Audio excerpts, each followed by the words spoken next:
Ryan Reynolds here from Mint Mobile. With the price of just about everything going up during inflation, we thought we'd bring our prices down. So to help us, we brought in a reverse auctioneer, which is apparently a thing.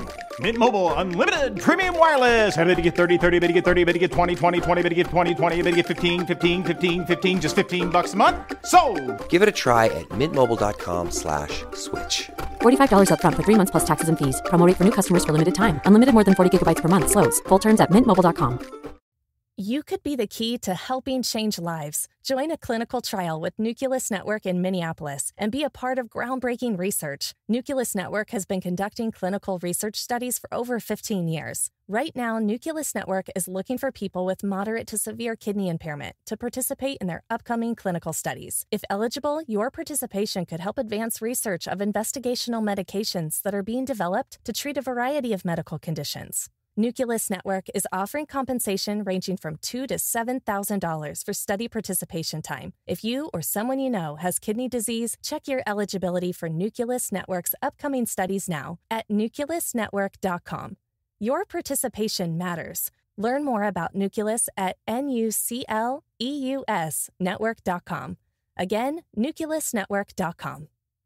Hi, I'm Dr. Lori Watson and the co-host of Foreplay. I'm your co-host, George Fowler, former firefighter, your couples therapist who loves to talk about sex. Woo! Let's discuss everything about the best sexual techniques to building your emotional intimacy, which is really necessary for great sex. We bring sound, concrete tools to reframe your relationship problems and learn how to fall in love again and feel desire. Listen to Foreplay Radio on the iHeart app, on Apple Podcasts, or wherever you get your podcasts.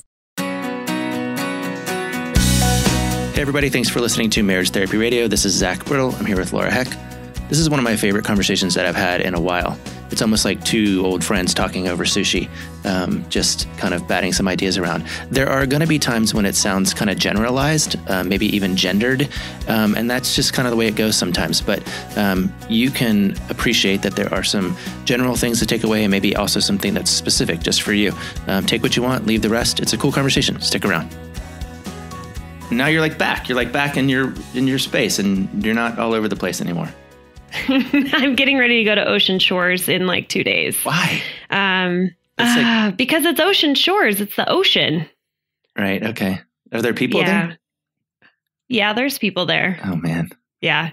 So here's what I think we have going on, because my husband is starting to travel now for work. And it's actually kind of an interesting divide, because I want to support him and not question his decision-making processes. Because what's the difference between us as a family going, to the Oregon coast, where we live in Oregon, but going to the Oregon coast and camping, to him then getting on an airplane, I guess, because you're on an airplane. I don't know. Yeah. But he has to start traveling for work, and he's getting ready to go to Florida, I think, and do some stuff. And so the agreement is that we're going to put the camper out in the front lawn. We're going to, real special arrangements for our neighborhood. They're going to think very highly of us, but we're going to put it out there, and he's going to go into quarantine when he gets back. And now I'm going to be the wife that's going to say, you're not allowed inside these walls until you get tested and you test negative. That's intense. So, yeah. Anywho, I was just telling you that you seem really good, and I will tell you that I'm also really good. I'm feeling... Oh, because I was going to ask. Oh, were you? No. No.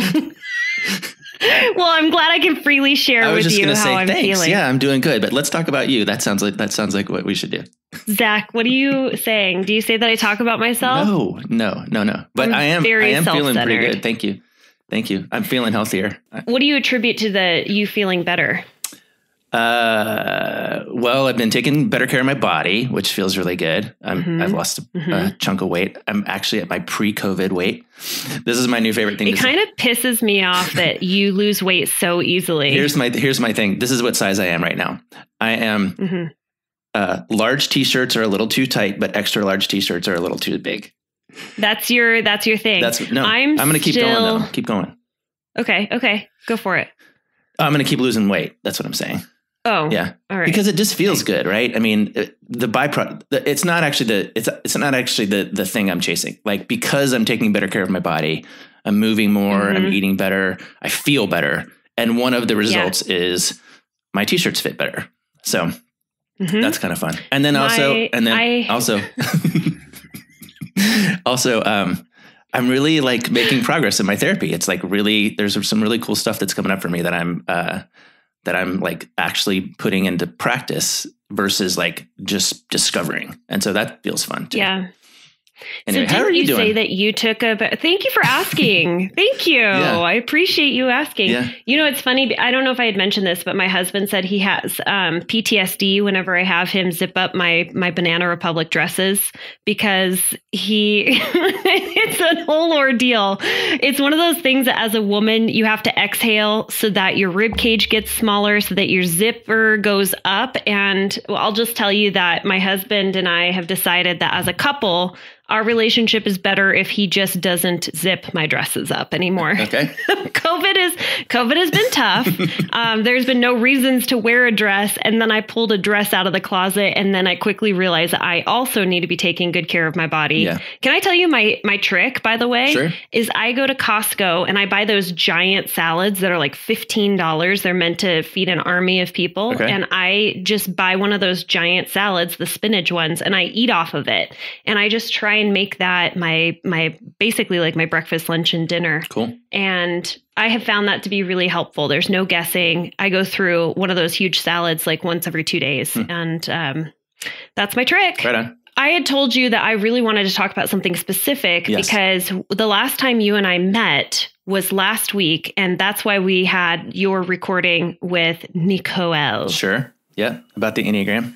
Oh, do this. I want you to write down, everyone who's listening, I want you to write down on a piece of paper. We're going to get to content in just a second, but I have something very important to share. Okay. Are you ready? I'm ready. So a good buddy of mine is a nurse, and we had this conversation a long time ago, and he said, you would not believe the types of names that I come across. And so he was like, here's what I want you to do. This is a fake story. So write down This is a fake story. L-A. It's not. Okay. It's not a fake story. It's true. Okay. L-A. Yep. With like a dash. Okay. That's the name. Yeah. How would you pronounce that? Ladashe. It's a fake story.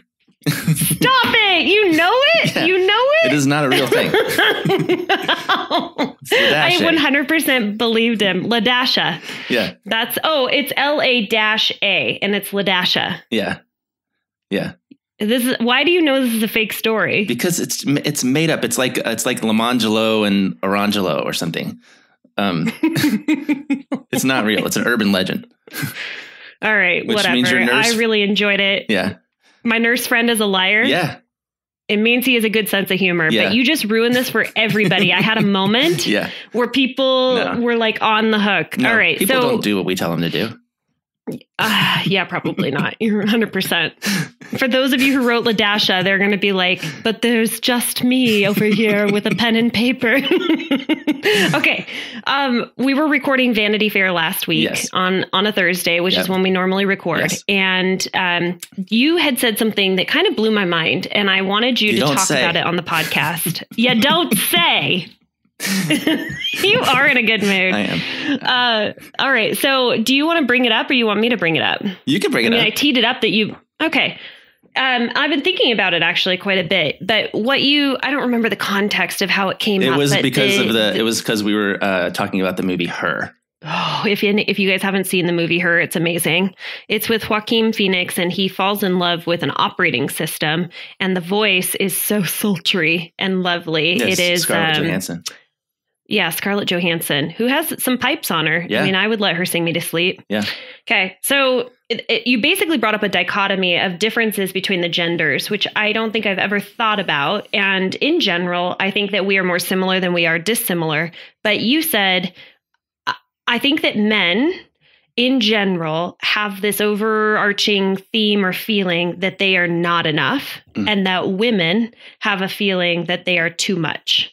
And I want you to talk more about that because I think our listeners would probably benefit from it. Well, it's a dynamic that definitely exists in the movie in this way, which is one of the characters that is in the movie is Joaquin Phoenix's character's ex-wife. They're divorcing. And part of what happens is she gets big and kind of emotional and kind of accuses him of not being able to handle her emotions. Meanwhile, he's got Scarlett Johansson whispering in his ear, and she's doing nothing but telling him that he's the cat's meow. He's got everything going. And so I noticed it because it's a dynamic that shows up in my office a lot, where women are afraid that that they can't express themselves emotionally because their husbands can't handle it. And then men are constantly dealing with what is sometimes labeled imposter syndrome. It shows up all kinds of places, but basically it's the fear that I'm not good enough. And so I either have to prove my worth or hide my faults or whatever. And it's coming out of this, fundamental fear that men aren't enough. Meanwhile, women have this fundamental fear that they're too much. And I think that manifests physiologically or biologically for women too, who are trying to stay small, right? Who are trying to not get heavy or not get big because of the cost. Like, I'm going to become too much. And so I think that tension exists in my office quite a bit. And it definitely is in the movie, which, you can observe on your own. But that was the thing I think that you were interested in exploring a little bit more. Yeah, I'm wanting to just dive down each of these paths and other ways that this dynamic might be showing up. And I'd be interested to hear from our listeners too, of ways that you might be feeling like you fall into this category as a female of I'm too much. And for men, I'm not enough. I see I'm too much coming out a lot with emotion and with women feeling like, and I actually see this with men too, but it's more like women are feeling like their emotions, the sadness that they experience or crying, like that's not okay. It's very much so reflected back to them that when you cry, I stop listening. And so that's like, I can't be experiencing this emotion. And for men, not being able to experience anger is also an emotion that I think a lot of women are uncomfortable seeing men express. Well, I think anger becomes a response to I'm not enough, because if I get angry, if I get loud, if I get big, I can I can fill in the space, right? Which is just a bad strategy. It's a bad strategy in response to that fear. Yeah. I'm not enough. I find that with sexuality with men, it comes up quite a bit in my practice of men feeling like they're not enough. In the sense of they are the pursuer, and this is obviously not always the case, but in relationships where the man is the pursuer and they're the ones initiating sexual interactions with their partner, and they're being turned down or refused, rejected, they're immediately going to, I'm not enough. I'm not enough for you. I don't know how to make you feel good. You don't want me. I'm not enough for you. Which is kind of interesting because I actually see it played out in other ways as well with men. It's not as cut and dry as I think you would think it is, or maybe not you, but men also feeling like their sexuality is too much. Like they're, I want to feel sexy. Yeah. I mean, I think it's one of the appeals of pornography, right? Because maybe you're not performing in the bedroom the way that you want to, or the way that you think you should. But when you're by yourself in front of a screen and you get to like make up a story, you become the hero. You get to be you're plenty enough. That's just because you don't have to be accountable to anybody else in that setting, you know? And so the question that I come up with against a lot is this idea of when it comes into my office, and when a couple goes, oh gosh, yes, that's exactly us. The question becomes how responsible is the wife in a heterosexual relationship to say to the husband, you're enough? And how responsible is the husband to say to the wife, you're not too much? I actually think there's a bit of responsibility there, but in this way, like in the presence of that fear, you are response able. You have an ability to respond. And you can confirm that fear and say, you know what, you are too much. Go back to where you came from. Don't cry, lose weight. This is not okay. You can do that if you want to, or you can say, no, babe, you're not too much. I can handle you. I got this. I got you. alternatively, you can affirm your partner's fear by saying, yeah, you're right. You don't make enough money. You're not good enough in the bedroom. You're your shitty dad. You have, unconsciously, right? Versus going, babe, it doesn't matter. Like, we'll figure it out. Like I know who I married. You're exactly the person that I signed up for. And you're my person. So don't fret. Like, you're enough for me, for sure. I like that you're breaking down the question of like, who's responsible for what? Because number one, it's a story we're telling ourselves, and you have personal responsibility to recognize that however you're showing up, however you're reacting, it's your story. And I think you have the ability to then take responsibility and say, hey, you know what? In this moment, I'm feeling pretty reactive. I have a story I'm telling myself that I'm not enough, that me crying right now is unacceptable.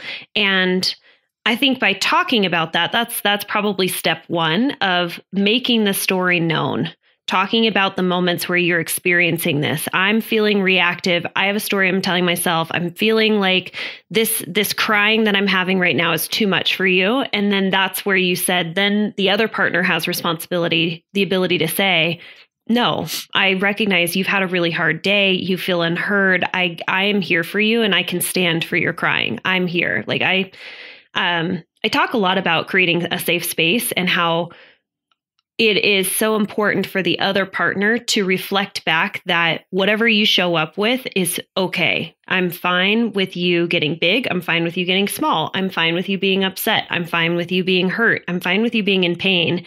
And you show that not just with your words, but so much with your actions, with how you're using your body. Is you could say, it's totally fine that you're crying. And yet everything about your posture says, shut the F up. I can't stand it when you cry. Yeah, no, I mean, and incidentally, I think this goes for our children too. Like I got into it yesterday with Abby threw a tantrum, and I basically said, I don't want to hear this. Like, I am not in the mood to have you come at me like this. This is too much. I mean, I might have actually even said this is too much. And she is, Looking for a side hustle that can have a huge impact? Nucleus Network has been conducting clinical research studies for over 15 years. Right now, Nucleus Network in Minneapolis is looking for healthy people ages 18 to 55 to join their upcoming clinical studies, and is offering compensation ranging from $2,000 to $7,000. Get involved today. Check your eligibility now at nucleusnetwork.com. That's nucleusnetwork.com. I'm just really glad that I live with three like really powerful women, because she was like, oh, hell no. Like you are going to deal with me right now. And I was like, so I closed the door on her, and then she was knocking on the door, and I took a couple deep breaths and I opened it up and I was like, let's start over. Go ahead and tell me the thing that you need me to hear. And I was like, yep. That sounds really hard. Yep. That's okay. Like, I got it, but it's, I mean, I think we do have in that case, I had an ability to respond, and the first choice was not helpful. And the second one was, and so, so then we watched our show. We watched an Umbrella Academy. You watch this show?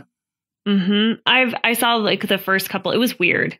Yeah, I think it's weird. Maybe I like the soundtrack. I can't remember what it was. It does have a good soundtrack. Yeah.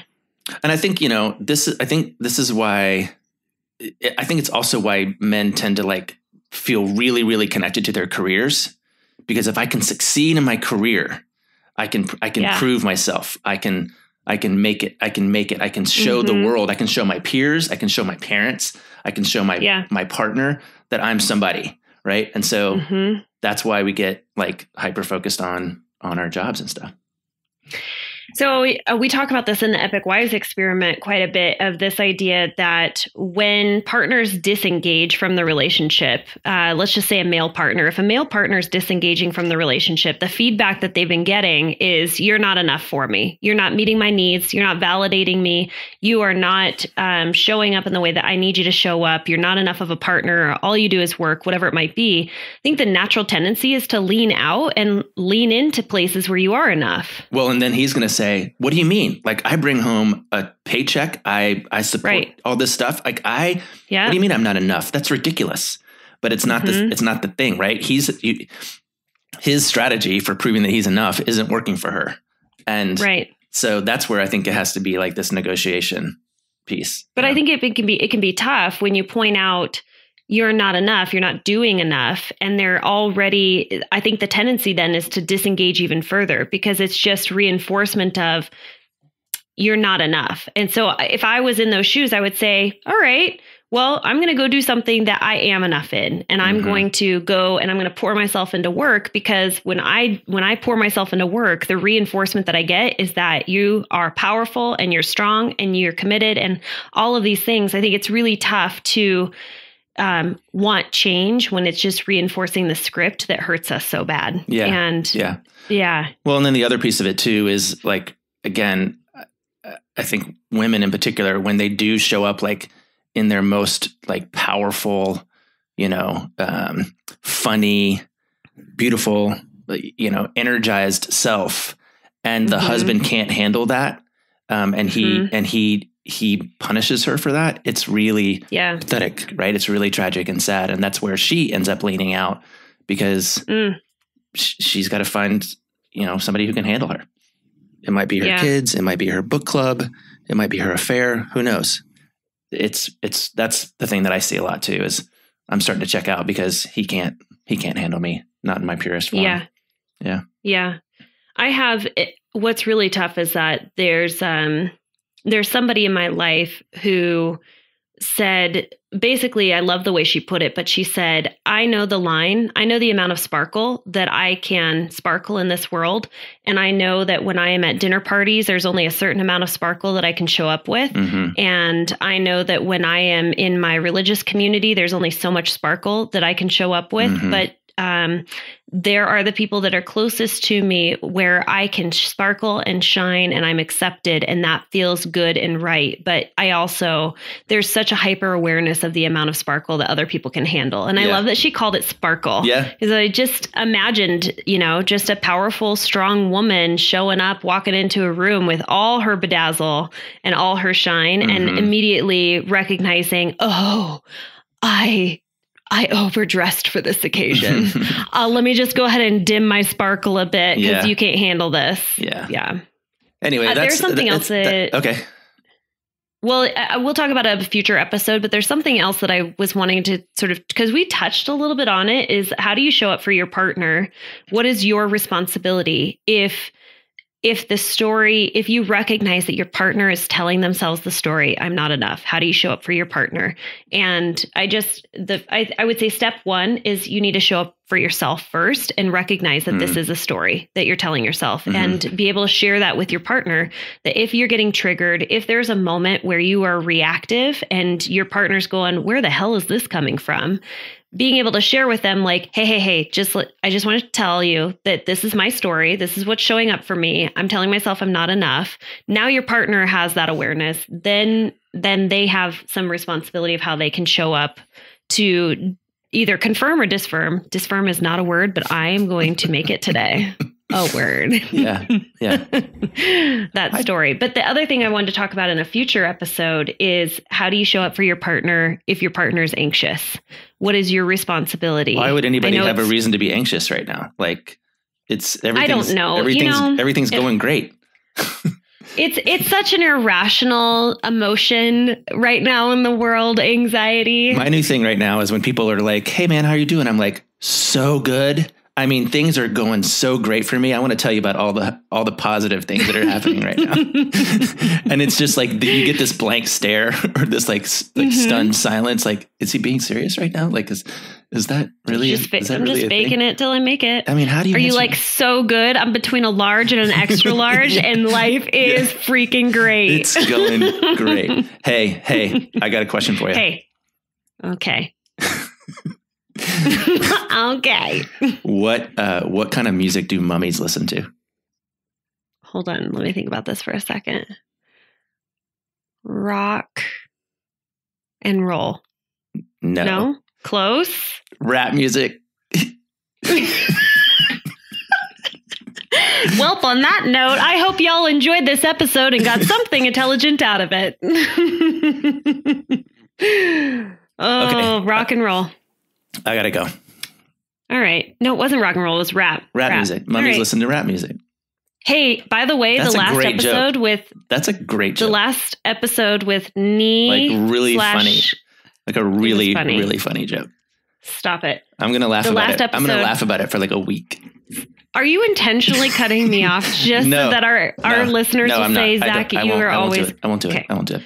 Did you notice that you said, I need to land this plane, and you did the outro, and you did my tagline? The one that I wrote for you, yes. You didn't write that. Okay. I wrote that. I came up with it on my own. No, you didn't. All right, we're done. We'll see you next week. It's been a pleasure, Zach. Are you going to say land this plane? I'm going to land this plane. Okay, sounds good. Adios. Bye.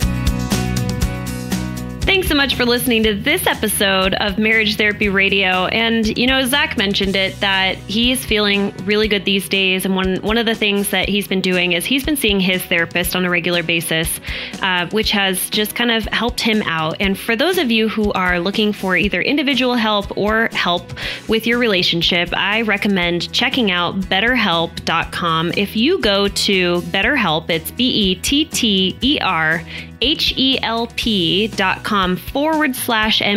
The MTR is for Marriage Therapy Radio. You can receive 10% off of your first month, and just want to be able to point you all in the right direction. Obviously, Zach and I can't take on all of you as our clients, but BetterHelp is a great way to begin a relationship with a therapist in your area virtually now that COVID's happening, and we highly recommend them. Thanks so much for all of your time and energy making your relationship better today than it was yesterday.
It might be her kids.